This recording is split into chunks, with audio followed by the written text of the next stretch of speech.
Have you guys ever wondered what you would do if you won the lottery? Oh, I'm sure you did. Personally, I'd buy myself a private jet and pass my CPL or my ATPL as soon as I get my flying hours. But what would you do?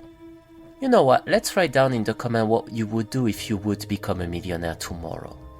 I've had a lot of inspiration to write this podcast, and one of them was the channel of the French YouTube game. His name is Fabien Olicard and he's a mentalist, and this episode today is a bit of a tribute to him.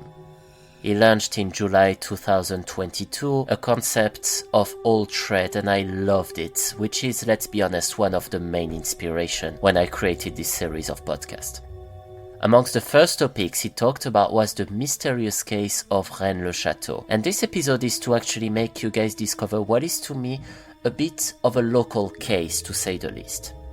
As you guys know, I was born in Montpellier in France, I'm sure you guessed through my accent, and the story we will talk about today takes place not really far from where I'm from. And if you guys speak French, I strongly recommend Fabien's channel, which I will put in the description down below. So are you guys ready? Because today's episode might actually lead you to a treasure and to some big fortune. A big treasure. Such a big treasure that made a priest rich for his entire life. Something that broke the headlines in the small village of Rennes-le-Château in southern France.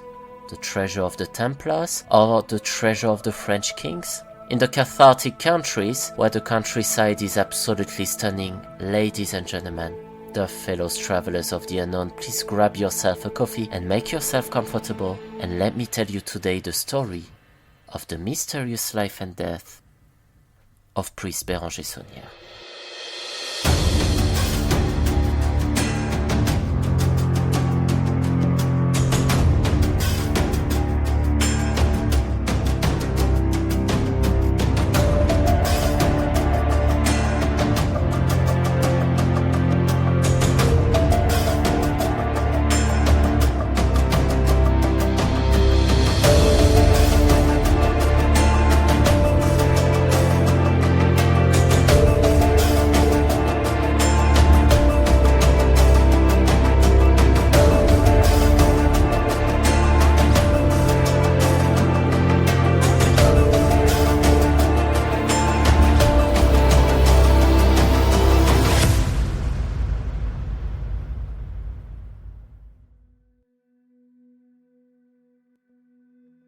So today's story plunges us back in France in the 1900s.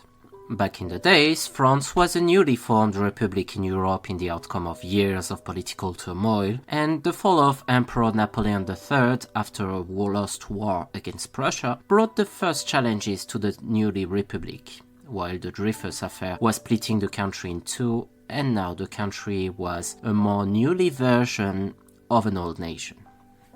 Paris remained the center of France, even though that never truly changed, and the country was still the most populated in Europe. This period of time was called La Belle Époque, or in English, the Nice Epoque, and this was when the French culture, through arts, literature, music, and other achievements, had its sphere of influence growing considerably. Yet this period was also marked by the emergence of occultism and spiritualism. People were now believing in stories of lost treasures, and this would have a direct impact on the story that will come today. And as I grew up in a city, but my family came from the northeast of the country, from a small village now in Alsace, a place that, at the period where the events occurred, still belonged to Germany, as it was lost during the war against Prussia. But whether it's north or south, there's been always this cliché about villages in France. You know, the cliché of everybody knows about each other's life and gossiping around about everyone in the local cafe or bar. Well, it's in this setup that our story will take place today. The fact is, whilst the country was starting to enter into the industrial age, the small village of Rennes-le-Château, and by extension more globally the south of the country, was less affected by the change, and the south remained where people were more enjoying their holidays, and not really a place where industries chose to emerge. But one thing remained: the south was profoundly Catholic and religious. Even though It emerged from the tensions brought by the Dreyfus affair, the case of a Jewish soldier who was accused of treason, of which I will certainly talk about in a future season of The Mysterious Life and Death. It's in this climate that the main protagonist of the story, François Bérenger Saunière, was born in 1852. He was born in a small village, Montazel, which is very close to Rennes-le-Château and resulted as a good knowledge of the surroundings. He is the first son of Joseph Sauniere and Marguerite Hugues, and a couple who will have 11 kids, whom 4 of them will die very young. The couple settled there and they were, let's say it, not wealthy, but they were still in a quite comfortable situation. And this actually made that they had a big house, a very nice house, said to be always well maintained. As for today, you can actually visit the house, it's still there. Bérenger Saunière was, to say the least, a brilliant student. Pretty much like the Chevalier d'Éon, if you guys remember. As a student, he will be in what is called the Grand Séminaire de Carcassonne, in the nearest biggest town, where he learned Latin, Ancient Greek and more exceptionally Hebraic. He was such a brilliant student that his skills allowed him to remain in the Seminaire, which is pretty much like a high school or a college in its Catholic style, but as a teacher later in his life. He will obtain a degree in the Séminaire de Narbonne, another city close to Montazel, even more prestigious actually, and it's actually here that his career in the church will start. After the Séminaire, he will become a deacon. Shortly after, in 1979, he became a priest in the city of Allais-les-Bains. He will stay there for another 3 years before being moved to the Clas, another village, where he will stay another 3 years before moving back again to Narbonne to become a teacher again. So it was all about moving in the region, but more locally. But even though he was qualified and in fact considered as one of the best students the Seminaire has ever had, Saunière had still a bit of a reputation, and not a good one. It is said that he was a bit of a troublemaker in some ways. His hierarchy didn't approve him much because he wasn't afraid to express his opinion in public. He was openly monarchist, which in a newly formed republic was probably not the best thing to be or even to say, and he was accused of spreading new ideas probably too modern amongst the youth. And as a result, after tensions with his hierarchy, Saunière was sent once and for all to Rennes-le-Château, which was, according to other fellow priests, the worst place where a priest could be sent. Why the worst? Because even though the church was here from the 12th century, it was nearly in a derelict state. The rectory, which is where the priest lives, was behind the church and was almost inhabitable as the roof collapsed and the priest who was in office there had to live in a nearby house at a parishioner's place. On top of that, Rennes-le-Château was a very small village and was also very poor, undergoing a massive rural exodus as there was no job there. For example, when Saunière was born, the village counted nearly 400 inhabitants. He counted half of it when Saunière took office back there in 1885. And today, the village counts nearly 91 people permanently living there. As I said, the church was in an absolutely disastrous state on his arrival. The painted stainless glass window were all covered with wooden plates as it got destroyed by the wind and the rain, and he understood the urgency of the situation. So he looked at the finance of his local church and there wasn't a lot left for him. On top of that, Rennes-le-Château has been flagged by the department council because of the hazardous situation where the tower of the bell was, as it threatened to collapse on the habitations nearby. So even though funding requests have been sent, this was not given any response. So if you think you guys had a shitty day at work, imagine him on the day you arrived there. Either way, the problem with Saunière was that, as I mentioned, he was the guy who liked to say aloud what was not meant to be said aloud, and he didn't really enjoy this crazy little thing called diplomacy.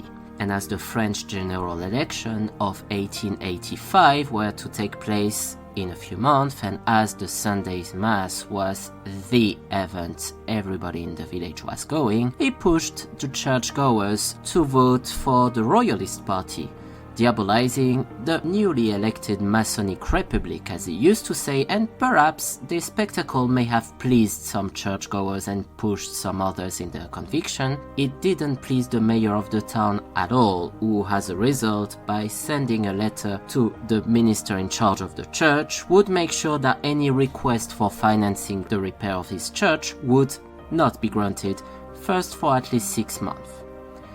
But Sauniere still had friends in Narbonne and managed to bypass this interdiction by asking at the same time to be named teacher at the Narbonne seminary, so at least he could still be granted funds. And I believe that friendship was what saved him on several occasions. As he settled there, he made friends with a beverage seller who turned out to know a tiny bit about masonry. So Sauniere made a deal with him. As he managed to get a bit of money out of the mass he was giving, the deal was, I give you a bit of money and in exchange you carry out the work I need for my church. After all, the church of Rennes-le-Château was in a dire situation and as a result he needed money. And as we say, every little helps. Perhaps the fact that Sauniere had a bit of what we would call today attitude, let's say that he played a few tricks for him. Either way, as Sauniere and his friend managed to have the roof of the church repaired, he managed to obtain in July 1887 a donation of 700 francs from a parishioner, and this came as a gift from him. Why? Because now the altar could finally be repaired, and that's what he did. He managed to sign a contract with a masonry company, and the thing was, this altar was very old. It was certainly as old as the church was, but as everything was falling apart, the altar has not been refurbished or changed ever since, and as a result the donation came as perfectly, since the money was enough to finally have the altar repaired. But it's here that an interesting story starts. On a fine day, as the church was closed and the workers started to lift up a big stone sustaining a pillar of the altar, some sort of box in a recess was found. Immediately, they called a priest who was around supervising the site, and they asked him what this thing could be. As Sauniere opened it, various scrolls were discovered. Those scrolls were written in an old, strange language, hardly understandable from the workers. Sauniere, on the other hand, seemed to be aware of what these scrolls were, and he started acting very strange, requesting the worker to go in a very strange way. Please guys, listen, that's fine, that's enough work for today. How about you guys go to the bar and drink something, drink it, it's on my tab today, don't worry about it. And even though the workers stressed the fact that there was still a lot to do, that they were undone, Sauniere was literally urging them to leave. The workers were intrigued by this sudden shift of attitude and eventually left the church. But of course, Rennes-le-Château is a small village, and of course, the workers went to the bar afterwards. And they did what every normal human being would do in such situation, and they talked. And the thing was, you remember when I said Sauniere was the guy preaching to vote for the royalists at the next general election? Turns out that the story came to the attention of the mayor very quickly. And since the mayor and the priest were the two most important people of the city, of course every story about Sauniere was a juicy story. So he headed to the church and asked Sauniere, "What on earth have you found?" At first, Sauniere refused to say what it was, but since he was the mayor and as such was the first police officer of the village, he ordered Sauniere to bring to his office what he found in the recess under the altar. Understanding that by law he couldn't say no, Sauniere gave to the mayor's office a copy of the content of these scrolls. And from what is known, these documents were actually 4 documents. One of them was a genealogical tree, 2 of them were wills from people long dead, and the last one was perhaps the most enigmatic. It was a scroll that had wordings that had absolutely no meaning. The question as to whether those manuscripts were genuine is contested, since those were copies forged by Sauniere himself, so nothing proved that these were genuine or not. Either way, nothing really dramatic comes out of this story, and Sauniere resumed his work in the church. until that day. In 1891, during the refurbishment of the church nave's flooring, the worker discovered, right buried under the big flooring, a slab made of stone. As they unearthed it, the slab was sculpted but hidden. And at that very moment this got exhumed, Sauniere acted once again the very same weird way as he did when the scrolls were found. Go guys, it's fine, you've been working very hard today and you're tired, go get yourself a drink. On me, it's fine, I got it for you.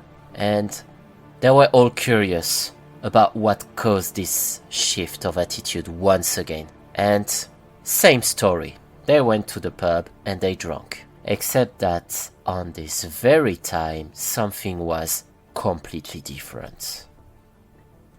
This time, first, he disappeared from Rennes-le-Château for some time, and it is known that he said he was going to Paris for a few days, apparently to follow some researches.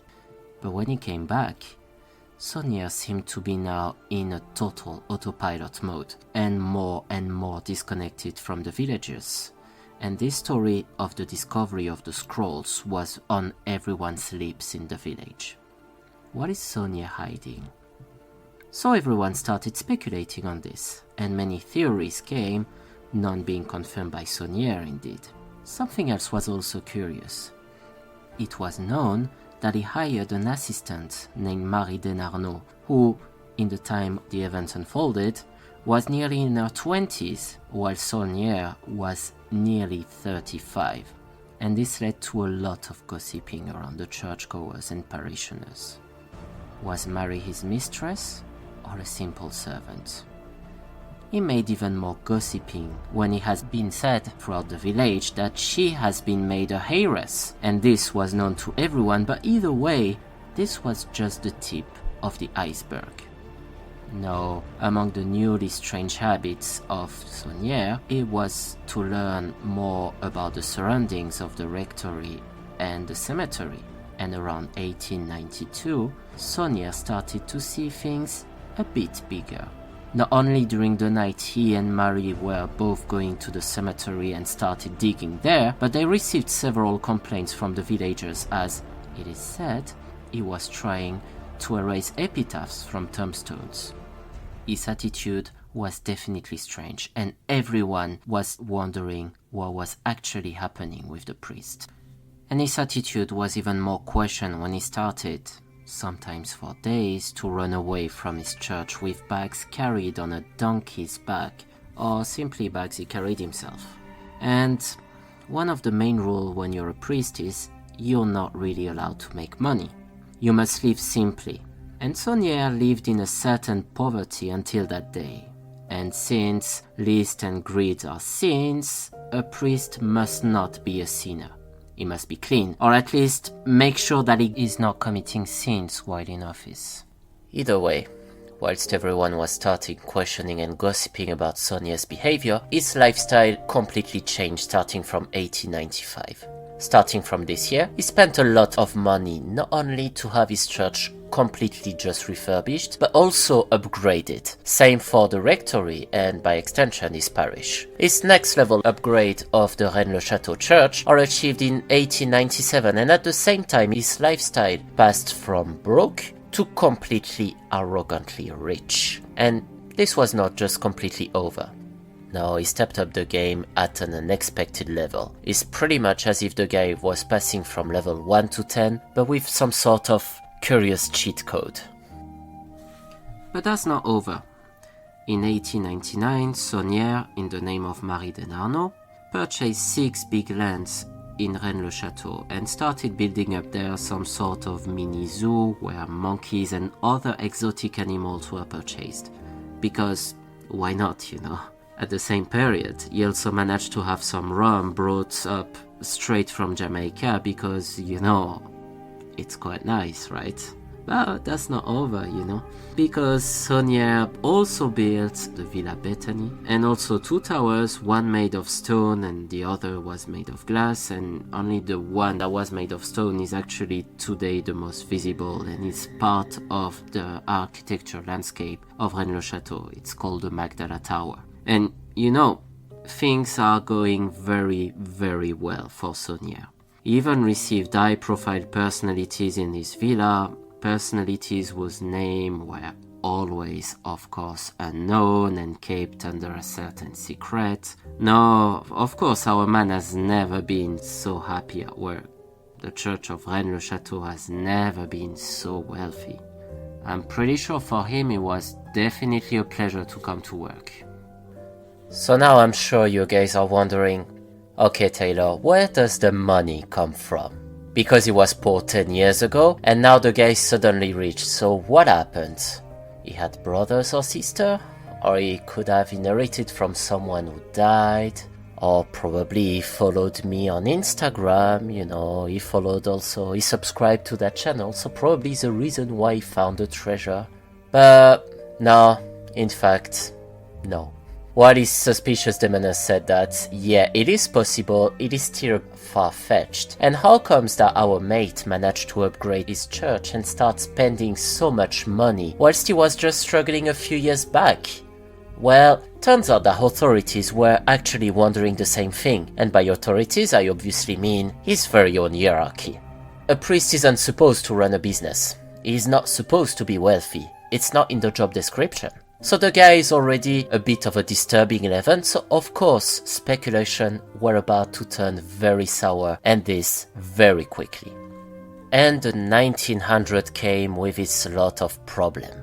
The first one was named Monseigneur Bovin de Beauséjour, who became the new bishop of Carcassonne back in 1902. So to a priest, a bishop is, long story short, pretty much his manager. And the two weren't really friends. Accessing the bishopric, he nominated Sauniere to another parish in 1909, Coustouge, to which Sauniere said that, after all, perhaps time has come to come back to the right path and finally renounce to his immense wealth. No, come on, of course he refused the nomination. And it's actually from this point that things escalated very quickly between Sauniere and the church. As relationships between him and Beauséjour tarnished at a fast pace, not even a month later, on the 29th of January 1909, Sauniere resigned from his position in Coustouge, becoming as a result a free priest. But Beauséjour wanted to get a final explanation on the disobedience of his priest, launched against Sauniere a bill of indictment leading to an ecclesiastical investigation. Because Sauniere was suspected of three things. First, and of course the most obvious, disobedience to his bishop. Second, his newly wealth acquired indicated that Sauniere, rather than having found a hidden treasure, would actually have most likely trafficked masses, which was of course illegal and even less moral. And finally, he was being accused of money laundering. I mean, not in those terms. In ecclesiastical terms, it sounded more something like exaggerated and unjustified expenditure to which fees generated by the mass may not explain. So here you might be wondering, mass trafficking? What is this? Well, remember that we were barely starting the era of the Industrial Revolution and religion was still a strong influence in France, as well as in Western countries. Perhaps things have kind of changed today, but back in the days, if you were cheating on your wife, stealing on something, or whatever illegal thing or immoral thing you would have committed, well, first of all, it's very bad. But it was unfortunately common practice, and indeed, if you know that you're a sinner, then it might bring you to hell, or it might lead you to have an extra time in the purgatory before being judged and compared before God's courts. And since you know that one day you will reach the dawn of your life and you don't want to leave Earth with that, so people were terrified by this idea. So to make sure that your ticket for paradise would still be granted, some priests who were a bit, let's say, scrupulous about eternal life offered what was called private masses, where you could actually confess your worst sin, or sins if there were, but of course this mass was in exchange of an undisclosed fee, which makes in a way paying for your very first ticket for paradise.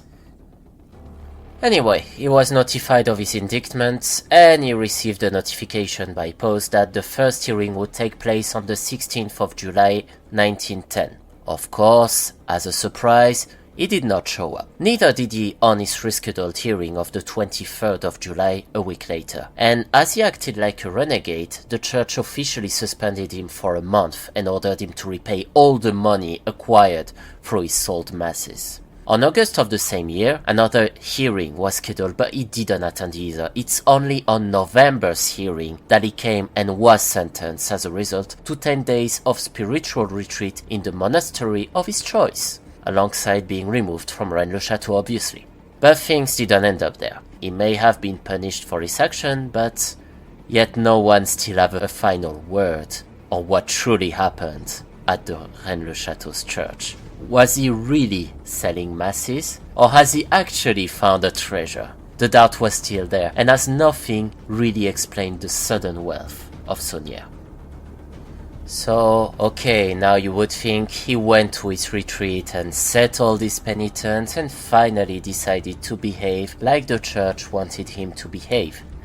But this is not knowing Sauniere, of course. Having complied with his sentence and having served his 10-day retreat, Sauniere applied straight to Rome to be reinstated at Rennes-le-Château as soon as possible. But his application went unsuccessful and instead attracted him more trouble on him than solutions. He was required to bring his account books, which he did. He eventually provided invoices that seemed completely surrealistic, and this later would have proven to be completely fake invoices. A third and final hearing in November 1911 happened to bring a full light on this mysterious affair, to which indeed Sauniere did not show up again. As a result, he was permanently suspended from his priesthood. Now the question was, okay, we know something dodgy had happened there, but why on earth did Sauniere want it so bad to be reinstated at Rennes-le-Château? What was attracting him there? So now Sauniere was himself at the dawn of his life, but the mystery remained around what truly happened during his time in office at Rennes-le-Château, because both Sauniere and Denarno, even though it was said that they were no longer in touch, kept both their lips sealed. For Sauniere, Rennes-le-Château may have been a gigantic step forward, but the reality brought him 100 steps backwards, and his life ended up as he tried to sell religious artifacts, becoming incredibly poor and finished his life alone. We know that he still tried to build a summer house around 1914, but the project was abandoned because he simply couldn't afford it. But it was on a somber day of January 1917 that, age 64, Bérenger Saunière died, not having said a word about the true origin of his real wealth. And his grave and funeral fees were all paid by Marie Denarno, and he was buried near Rennes-le-Château. Many speculations have emerged about the true nature of his real wealth, which, after his death, Marie Denarno managed to keep. Of course, as all eyes were on her, everybody wanted to know, and many theories have emerged. It could have been the treasure of Blanche de Castille, who was the wife of the French King Louis VIII, who was said to be buried in the area. Denarno died in 1953, still remaining mysterious about the entire story. We know, however, as a grand total, that Sauniere spent nearly 26,500 francs, which, considering the inflations today, represents over 10 million euros throughout his entire estate. And we know that as Sauniere remained very elusive about his true nature and about the fact that he was hiding something, in the end, it could be possible that we could ask the question, was it actually not the best way to remain elusive in this story? Nowadays, the church where Sauniere was in office is open for public and visitors, and many people are coming throughout France and even the world to actually find out the real nature of the treasure of priest Bérenger Saunière.